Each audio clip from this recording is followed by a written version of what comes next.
Welcome to Epilogue Podcast, the show where we discuss some stuff that happened on a different show ages ago which nobody really cares about anymore.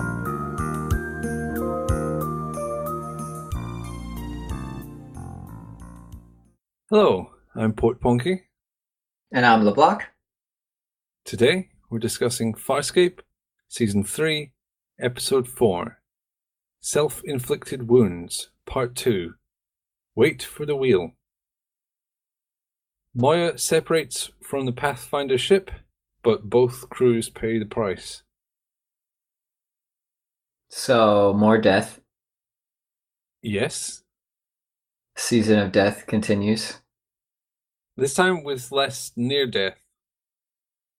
I'm not convinced that Zan is dead.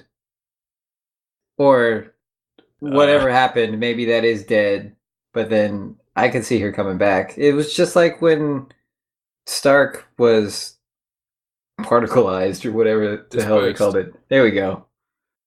But Stark is a magical guy. Zan's just a plant. Zan is a plant with superpowers. Not this super, surely. We've never seen her do anything like this and survive. I could see them pulling something where the particles landed on a planet that could sustain life, and then a new plant grew, and then it was sort of Zan, but not really. The particles crashed into the wormhole, the side of the wormhole, And were spread out. into the wormhole universe? I don't know. How did you find the conclusion, anyway, apart from the death of Zan? I liked it. If we don't see Zan again, this is a good handing off the torch to Stark. It's a good transition. There's proper weight to it. Lots of monologuing with deep emotions. There was a long goodbye. It was so long that it became comical to me because right before Zan's really long speech, it felt like they were sort of in a hurry, and then that all went away, or they forgot about it. The ship was shaking, bits were exploding. Someone has to go do it right now. Oh, excuse me, can I just say goodbye for 10 minutes? Oh, and then we saw her in the mirror, so yeah, I'm not convinced she's gone. Maybe she's a ghost, and ghosts are real. Sure. Wizards are real, so in Farscape, because Moldis is a wizard. Yep, Zan is a plant wizard ghost. No, plant ghost. She's not a wizard. She's a She priestess. could still be a wizard. Priestess. Oh, right. My favorite part about her goodbye is when John said, "Wait for the wheel," because she was not around to hear that story. That would mean nothing to her. But she still accepted it as something thoughtful. Are we supposed to presume he's told Zan about this, or does she just accept it because John says strange things? I took it as the latter. That whatever, John just says things that don't make sense to me all the time. He's probably being thoughtful right now. I'll let him have it. That seems like an error, almost. As if he was supposed to have that conversation with Zan, but ended up having it with Dargo, I think. Yeah, with Dargo. Yeah. It felt like an oversight, but my brain wanted to come up with a canonical reason. Well, oversight is not canonical. It doesn't exist within the universe of Farscape. We must explain all production errors and faults of any kind. Yeah, and the wheel is all about getting a second chance. So we'll see Zan again. Or maybe her time on Moya was her second chance. If it's a wheel, though, don't you get infinite chances? No, it stops after 2. This whole wheel analogy didn't make that much sense to me. I especially liked when Dargo said, are you attached to this wheel? And then John said, yeah, but why are you attached to this wheel? And what is happening? It sounds kind of deep, but it doesn't actually make sense. I like it when they write in these sort of proverbs and so on, but I'm always very critical of them. This one definitely did not make much sense. Plus, is this the thing that people actually say? Not that I'm aware of. Maybe John's grandma, was it his grandma? His mom, whoever. Maybe that person was crazy. When I googled for "wait for the wheel," I only found Farscape, so I don't think it's really a thing that people say. Maybe people did say it, but then they realized it was stupid and made no sense, so they stopped. I think he just had a crazy grandmother. This is their way of revealing it. What a reveal! It'll come into play later. No doubt. I think there's a lot of stuff unpolished about this episode. Like? Well, Zan's speech being too long. John's weird wait for the wheel story, which he then said to Zan, which didn't make sense. A return of the overuse of slow-mo. I don't know if you noticed that. As much as I've whined about that in the past, I didn't notice it here. There was a few slow-mo scenes for no real reason. Previously on Farscape went on for ages. Basically, the pacing was a bit screwy, so it seems like they had trouble with this one. There were parts of this, large chunks, that felt stretched out and where nothing really happens. I think this is another case of an episode that would have been better as 1.5 rather than 2 or 1. Yeah, the second part felt a little padded, whereas one part would have been not sufficient. They had to fight invisible enemies. That's always a classic. I really enjoyed the goop exploding and then the handprint. They didn't go for the classic of throwing something on them. Because it's silly. Yeah, they can just throw bullets at them. Oh, they had that green light effect, which was really cool, even though it sort of looked like a cheap rave. Do you know how they achieve that effect? Your mind will be blown. They bought stuff from a cheap rave. Pretty much, they just got lasers and made them wobble around. It looks good. Oh, there's another thing, just to go back, that makes me think this episode was giving them problems. After Zan pegs it and they're falling through the wormhole, Moya is, and they're trying to steer her, I suppose. Then it goes to commercial break, and when it comes back, they're just in regular space. I totally missed that. Yeah, they don't. You don't see them exiting it and getting out. I mean, obviously they did, and that's great. Oh, maybe the scene had a lot of screaming in it, and so they wanted to spare us. You mean like Jewel screaming? She's still alive. Yeah, Jewel. Stark assaulted her in some way. I don't like that her screaming selectively melts, because in that scene, I kept waiting for Stark's face to melt a bit. It only melts ferromagnetic metals. Oh, they covered this? Yeah. No, I'm just making this up. Oh. I know they could easily explain it with, oh, it only melts this compound, but it's so lazy. If it melted his mask, that would be like melting his face. Yeah, I didn't want to see that, but I was expecting it. Just because that ability is weird.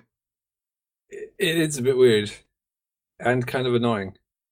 And the payoff is weak. Just that the darts get blunted. That was pretty good. I like John succeeding because of his intellect, not dumb luck. They have the cure for them anyway. It doesn't seem that dangerous. Oh, yeah. They weren't even a super big threat at that point. Yeah, inconvenient perhaps, but yeah. I'm still want to go back to the fact that Stark assaulted Joel somehow. I don't know what if you could call it assault or some sort of mental assault. He showed her some memory from his glowing eye brain. Did he? I thought he got interrupted. I can't remember. It's not very clear. It seems like I did, or he was about to. One or the other. Jill seemed really, really unhappy afterwards. Oh, I didn't catch that. This episode lacks polish. How? Okay, jumping around a bit now. Aaron had to go through the different chambers to find out if pilot's chamber still had air, Yeah. which came kind of out of nowhere. I was very confused Yeah, at first. I thought I passed out or something. It was so jarring to suddenly have Aaron in a suit exploring the ship. It was so jarring. There was no segue to that. it just skips to her having explored some of the ship after they mention it once.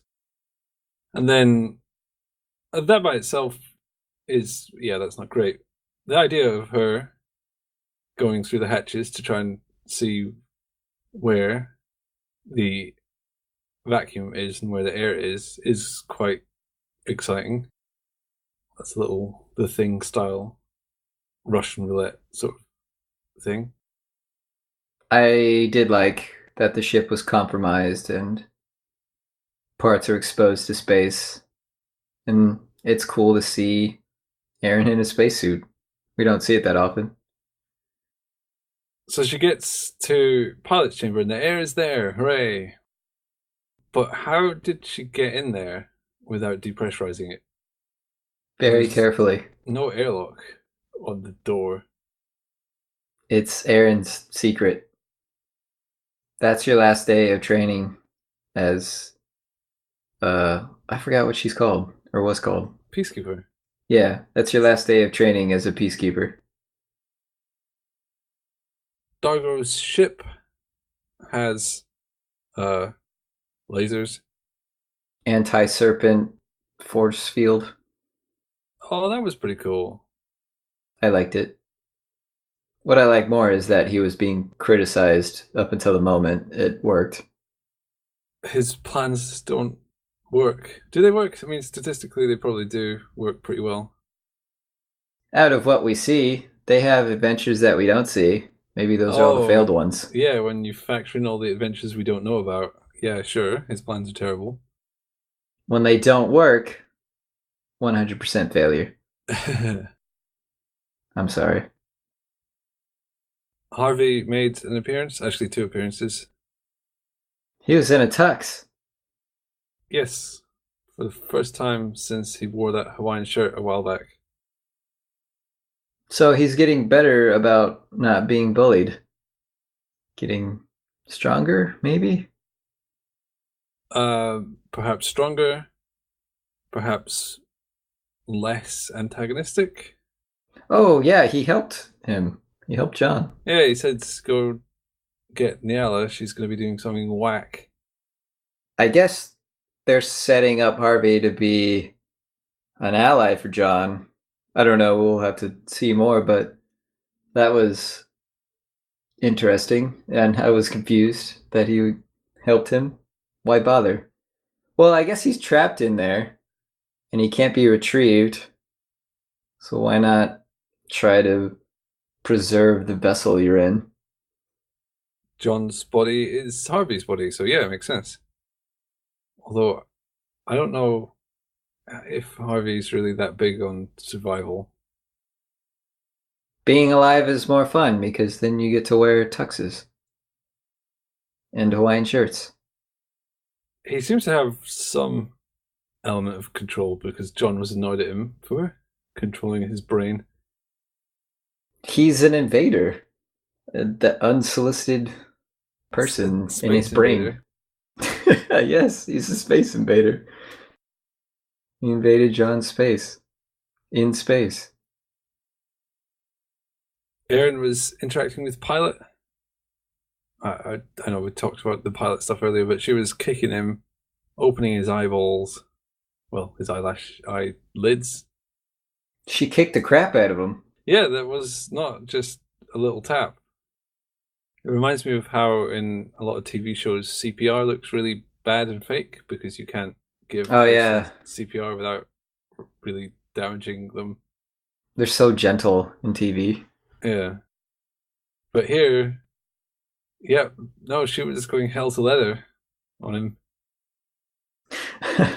I really like that she had to keep doing it. She did it, and it was really rough. He kind of wakes up, and then she goes at it again. Is his Pilot okay? Sure. Is Maya okay? Like, Maya was torn apart and bits were vented to space. She'll live. She'll be fine. Is this going to be an issue from now on? I mean, I assume it will be fixed at some point. It'll heal or something. It will heal, but it will take a while. Like the burning? Yeah. They're really beating up Maya.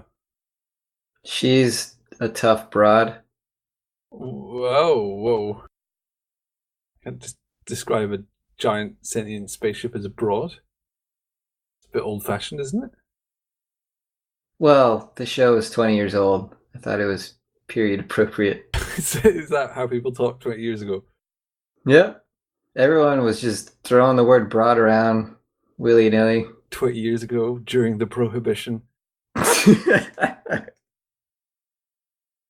Pathfinders, who, by the way, are quite ironically named, seeing as the only thing they've done on the show was crash into them. The Pathfinders installed a beacon. They did? That's what Nyala says.